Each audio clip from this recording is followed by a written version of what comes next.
Helene's fury, a storm like no other. Hurricane Helene.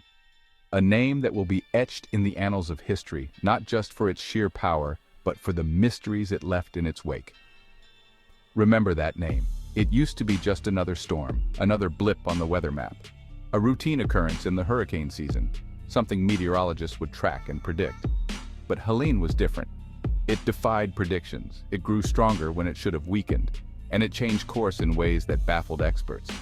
Now, it's a symbol of destruction, yes, but also of something more unsettling, something off.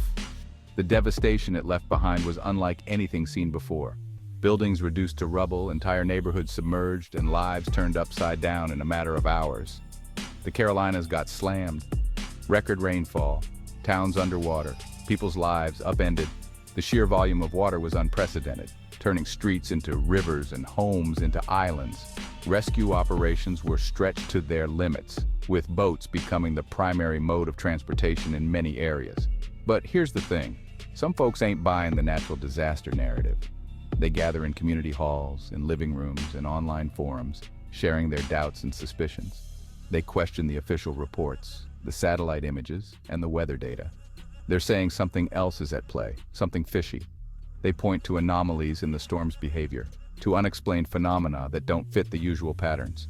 They dig through weather maps, scrutinize satellite images, and pore over conspiracy articles looking for clues.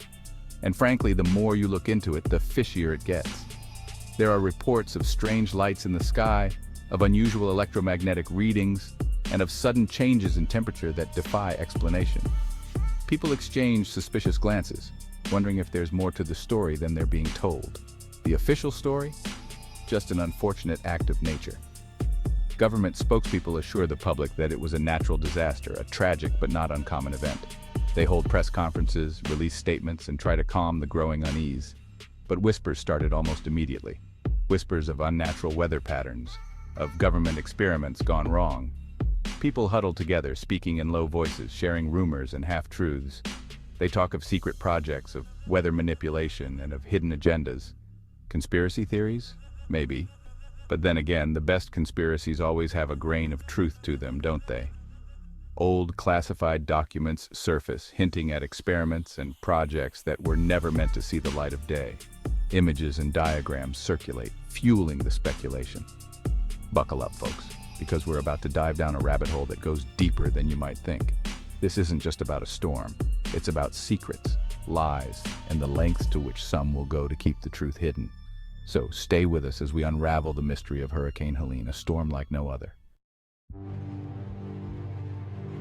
Cloud seeding. It sounds like something straight out of a science fiction novel, doesn't it? The idea that we can control the weather, make it rain on command, or even prevent rain from falling seems almost magical. Sounds like something out of a Bond villain's playbook, right? The notion that we could manipulate the elements to our advantage, or perhaps even to our detriment, is both thrilling and terrifying, but it's real. The gist? You spray chemicals, usually silver iodide, into clouds. These chemicals act as nuclei, around which moisture can condense, forming raindrops. It's a process that has been studied and refined over the years, with varying degrees of success. The idea is to make it rain more, or in some cases less. Imagine being able to alleviate drought conditions in arid regions or prevent flooding in areas prone to heavy rainfall. The potential benefits are enormous. It's been around for decades. The concept of cloud seeding dates back to the mid-20th century, with early experiments conducted by scientists who were eager to explore the possibilities of weather modification. Drought-stricken farmers swear by it. For those whose livelihoods depend on the whims of the weather, cloud seeding can be a lifeline, offering a glimmer of hope in times of desperation. Governments use it officially for weather modification. It's not just farmers who see the potential. Governments around the world have invested in cloud seeding programs to manage water resources and mitigate the impacts of climate change. But here's the rub. If you manipulate the weather even a little, who's to say you can't manipulate it a lot? The ethical and environmental implications of such power are profound. And if you create rain, what's to stop you from steering a hurricane? The idea that we could control such powerful natural forces is both awe-inspiring and frightening. And if you create rain, what's to stop you from steering a hurricane? The potential for misuse is staggering, and the consequences could be catastrophic. Now, the government, they'll tell you that's impossible. They'll assure you that our current technology isn't capable of such feats, that the idea of controlling hurricanes is pure fantasy, that we don't have the tech. But history has shown us that technological advancements often outpace our expectations, and what seems impossible today could become reality tomorrow. But they also said we weren't spying on our own citizens, right? Trust in government assurances has been eroded by past deceptions and cover-ups. So forgive me if I take their word with a grain of salt. Skepticism is a natural response when faced with such extraordinary claims and the potential for hidden agendas. Or maybe a whole shaker full. In a world where the lines between science fiction and reality are increasingly blurred, it's wise to question and seek the truth behind the headlines. As we continue to explore the possibilities of weather modification, we must tread carefully, balancing the potential benefits with the ethical and environmental considerations.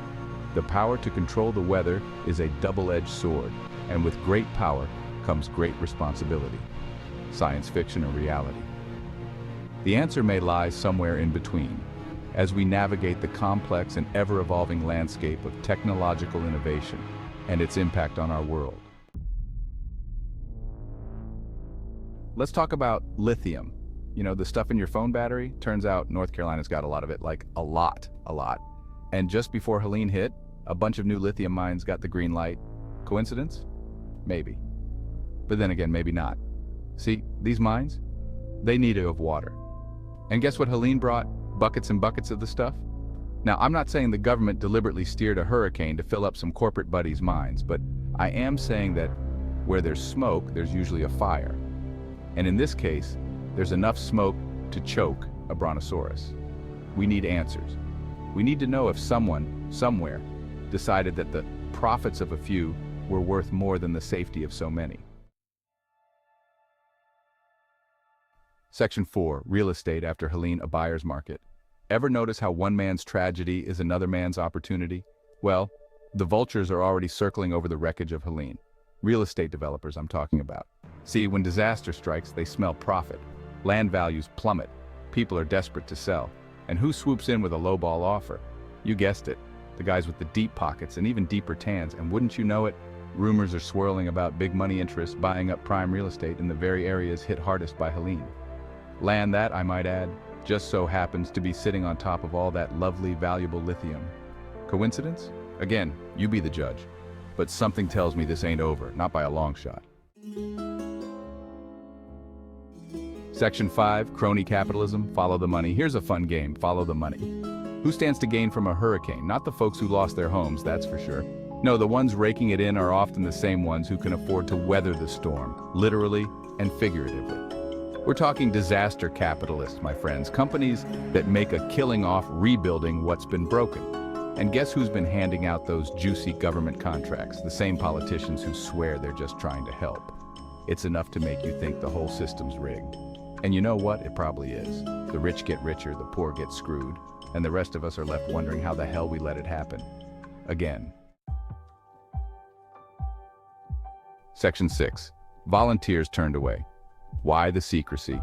This is a question that has been on the minds of many, especially those who have experienced the frustration firsthand. Here's the thing about Americans. We help each other. It's ingrained in our culture, a part of our identity. When disaster strikes, we don't wait for someone else to step in. We take action. Disaster strikes and folks mobilize. Communities come together, organizing relief efforts, gathering supplies, and preparing to head out to the affected areas. It's a testament to our resilience and our willingness to support one another in times of need. They load up their trucks with supplies. They drive for days, often through treacherous conditions, just to reach those in need. It's a journey fueled by compassion and a sense of duty. They put their lives on hold to lend a hand. It's what we do.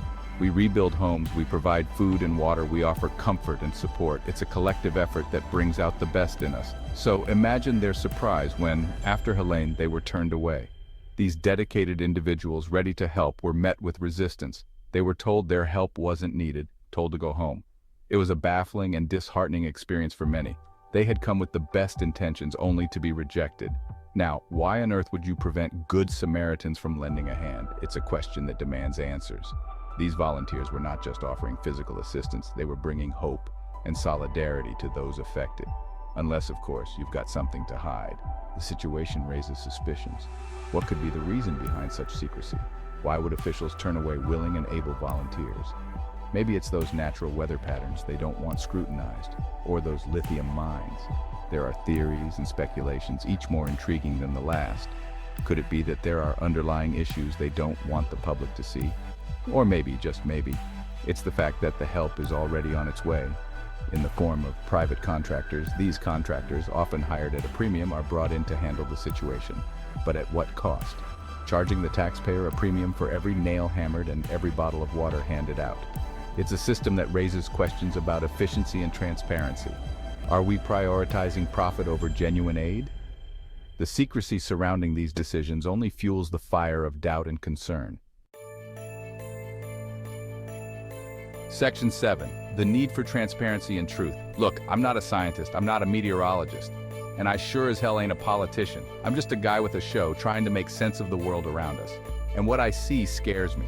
I see a government more concerned with protecting its own interests than those of its citizens. I see corporations profiting from disaster, and I see a whole lot of questions that need answers. We need transparency. We need accountability. We need to know the truth about Hurricane Helene, about cloud seeding, about everything. Because when we let those in power operate in the shadows, it's always the rest of us who get left in the dark. And that's a storm we can't afford to weather.